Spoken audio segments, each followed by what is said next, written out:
რუსეთის დუმაში შევიდა ახალი კანონპროექტი, რომლის მიხედვითაც რუსეთის ფედერაცია აფხაზეთისა და სამხრეთ ოსეთის დე-ფაქტო მთავრობებს ბიუჯეტიდან გათვალისწინებულ თანხებს უზრდის.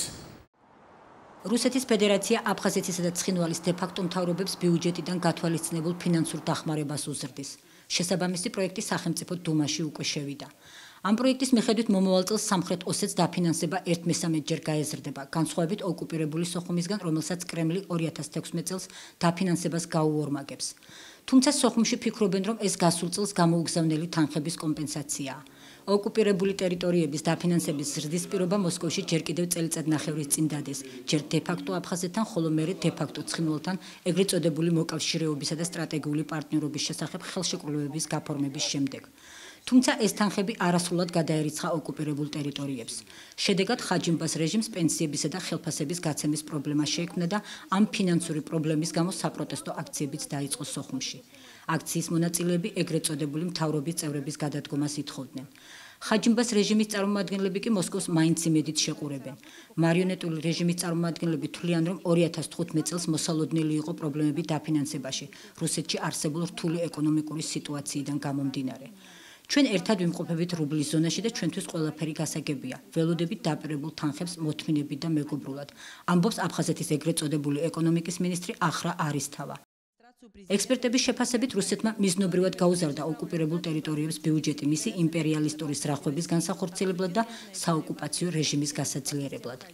რუსეთის მთელი დახმარება მიდიოდა მხოლოდ პენსიების დარიგებაში და გარკვეული ბიუროკრატიული აპარატის შენახვის ხელფასების დარიგებაში. არც ერთი კაპიკი რუსეთს აფხაზეთში ინვესტიციაზე არ გაუკეთებია, არ დაუხარჯავს. დღეს მოიგონა ახალი მიმართულება, სულად ახალი მიმართულებაა.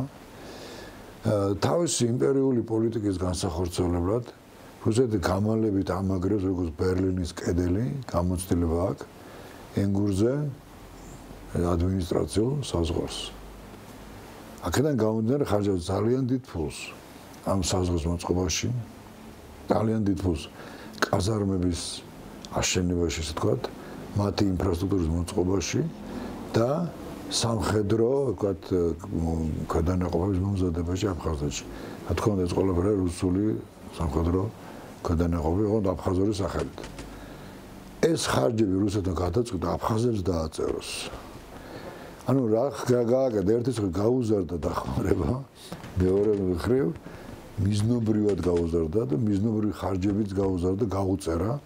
აი ეს ინფრასტრუქტურა, რომელიც გუშინ რუსეთი თვითონ ხარჯავდა და თვითონ თავისი ფულით აშენებდა თავისი ხარჯებით, დღეს უკვე გაატარა აფხაზეთის ბიუჯეტი, აშენებინებს ინფრასტრუქტურებს, რომელიც მას ჭირდება სამხედრო თვალსაზრისით და არაფერში ჭირდება აფხაზ ხალხს და იქ რუსების დახმარებისგან მიღებულ ფულს ახარჯინებს ამ ინფრასტრუქტურულ პროექტებს. ის აუტანელად მძიმე პირობებში ამყოფებს აფხაზ ხალხს, არ ვითარდება წარმოება, არ ვითარდება ვაჭრობა, ჯანდაცვა არ ვითარდება, არ ვითარდება აგროსექტორი და პირიქით, რომელიც გეტყვით, ფუჭდება და ინგრევა რაც არის.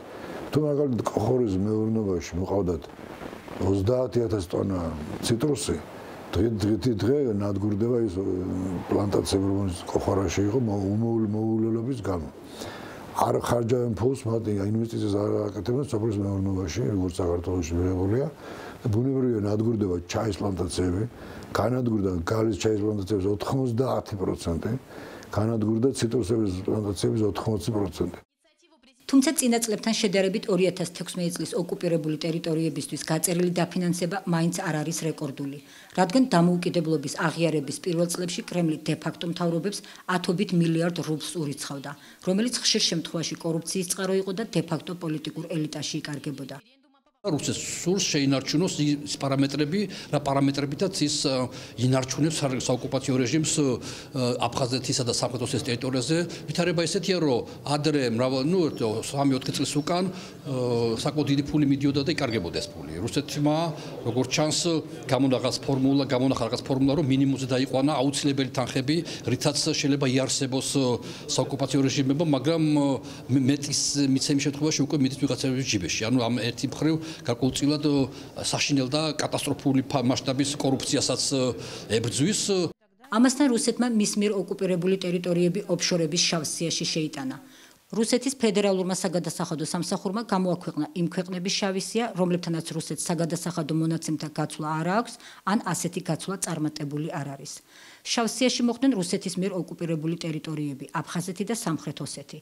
თუ კომპანია დარეგისტრირებულია ფედერალური საგადასახადო სამსახურის შავ სიაში შემავალ ქვეყანაში, მას გადასახადის გადახდა ნებისმიერ შემთხვევაში მოუწევს, აღნიშნავს რუსული სააგენტო. უკანონობაში ჩააყენა აფხაზეთი, ფაქტობრივად უკანონობაში. წარმოიდგინეთ კონფლიქტური ტერიტორია და ოფშორების სია კიდე. ანუ ბევრი ქმედებები ფინანსურიც კი უკანონო აფხაზეთში თლიანად მიბულია რუსეთზე.